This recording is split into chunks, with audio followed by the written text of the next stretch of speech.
ತುಳುನಾಡಿನ ಖ್ಯಾತ ನಟ ರೂಪೇಶ್ ಶೆಟ್ಟಿ ಇದೀಗ ನಟ ಸುದೀಪ್ ನಡೆಸಿಕೊಡುವಂತಹ ಬಿಗ್ ಬಾಸ್ ಸೀಸನ್ 9ರಲ್ಲಿ ಫೈನಲ್ ಅನ್ನು ಪ್ರವೇಶ ಮಾಡಿದ್ದಾರೆ. ಆದರೆ ಇದೀಗ ಲಭ್ಯವಾಗ್ತಾ ಇರುವಂತಹ ಮಾಹಿತಿಗಳ ಪ್ರಕಾರ ಬಿಗ್ ಬಾಸ್ ಟ್ರೋಫಿ ಮತ್ತು ನಗದು ಹಣ ಈ ಬಾರಿ ಕೂಡ ಕರಾವಳಿಗೆ ಸಿಗುವಂತಹ ಚಾನ್ಸಸ್ ಇದೆಯಂತೆ. ಕರಾವಳಿಯ ಮನೆ ಮಗ ರೂಪೇಶ್ ಶೆಟ್ಟಿ ಬಹುತೇಕ ಬಿಗ್ ಬಾಸ್ ವಿನ್ನರ್ ಆಗುವಂತಹ ಸಾಧ್ಯತೆ ಇದೆ ಅಂತ ಹೇಳಲಾಗ್ತಾ ಇದೆ. ಈ ಹಿಂದೆ ಕರಾವಳಿಯ ಸೈನ್ ಶೆಟ್ಟಿ ಅವರು ಬಿಗ್ ಬಾಸ್ ವಿನ್ನರ್ ಆಗಿದ್ರು. ಬಿಗ್ ಬಾಸ್ OTT ಸೀಸನ್ನಲ್ಲಿ ಅತಿ ಹೆಚ್ಚು ಓಟು ಪಡೆದಂತಹ ರೂಪೇಶ್ ಶೆಟ್ಟಿ ತನ್ನ ಟಾಸ್ಕ್ ಮನೋರಂಜನೆ ಹಾಡಿನ ಮುಖಾಂತರ ಕನ್ನಡಿಗರ ಮನವನ್ನು ಗೆದ್ದಿದ್ದಾರೆ.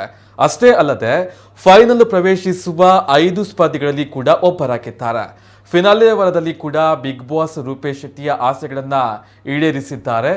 ಕೇವಲ ಜನರ ಮನಸ್ಸನ್ನ ಮಾತ್ರವಲ್ಲದೆ ಆ ಮನೆಯೊಳಗೆ ಕೂಡ ಇವರು ಎಲ್ಲರೊಂದಿಗೆ ಉತ್ತಮ ಒಡನಾಟವನ್ನ ಬೆಳೆಸಿಕೊಂಡಿದ್ದಾರೆ. ಇಂದು ಮತ್ತೆ ನಾಳೆ ನಡೆಯುವಂತಹ ಬಿಗ್ ಬಾಸ್ ಫೈನಲ್ ಶೋನಲ್ಲಿ ವಿನ್ನರ್ ಪಟ್ಟ ಯಾರಿಗೆ ಸಿಗಲಿದೆ ಎಂಬ ಕುತೂಹಲ ಜನರದ್ದು. ಅದರಲ್ಲೂ ದೊರೆತ ಮಾಹಿತಿಯಂತೆ ಇದೀಗ ಫೈನಲ್ ಅನ್ನ ಪ್ರವೇಶ ಮಾಡಿರುವಂತಹ 5 ಸ್ಪರ್ಧಿಗಳಲ್ಲಿ ದಿವ್ಯ ಉರುಡುಗ ಎಲಿಮಿನೇಟ್ ಆಗ್ತಾ ಇದ್ದಾರೆ ಎಂಬ ಸುದ್ದಿ ಕೂಡ ಹರಿದಾಡ್ತಾ ಇದೆ.